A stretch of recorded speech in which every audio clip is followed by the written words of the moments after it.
Israel Palestine பிரச்சனை வந்து கடந்த 2 வருஷத்துக்கு மேலே நடந்து போய் இப்போ வந்து போர் ஒப்பந்தம் அவருடைய முடிஞ்சு போர் வேணாம் இனிமே அப்படிங்கிற மாதிரி பேசி முடிவு எடுத்துட்டாங்க. ஆனால் எடுத்ததுக்கு அப்புறமும் இந்த ஒப்பந்தத்தை மீறி இப்போ வந்து இஸ்ரேல் வந்து அங்கே தாக்குதல் நடத்திட்டு இருக்காங்க.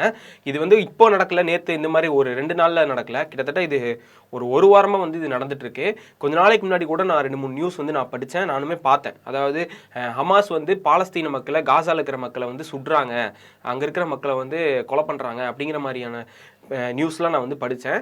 அது மட்டும் நானுமே இது உண்மையா, ஏன்னா ஹமாஸ் வந்து யார் அப்படின்னு முக்கியமான விஷயம் வந்து அவங்க ஒரு தனியாக இதாக அவங்க சொல்கிற மாதிரி ஹமாஸ் ஒரு தனிப்படை அப்படிங்கிற மாதிரி அவங்க சொன்னாலுமே ஹமாஸோட மெயினான ஒரு குறிக்கோள் என்னவா இருக்கும் அப்படின்னு பார்த்தீங்கன்னா அவங்க மக்களை சேவ் பண்ணணும் அப்படிங்கிற வந்து, ஏன்னா அவங்க நாட்டு மக்களை சேவ் பண்ணணும் அப்படிங்கிற ஒரு கருத்து அவங்களுக்கு இருக்குது. அதனால தான் வந்து இவ்வளோ நாள் போராட்டமும் நடத்திட்டு இருந்தாங்க, இவ்வளோ நாள் தாக்குதலும் அவங்களும் பண்ணிட்டு இருந்தாங்க.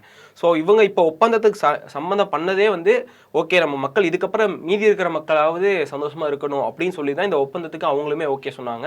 அவங்களோட பணைய கைதிகளை கூப்பிட்டது எல்லாமே அவங்க மக்களுக்காக, அவங்க அங்கே இருக்கிற காசா மக்களுக்காக தான் அவங்களுமே வந்து இறங்கி வேலை செஞ்சுருக்காங்க.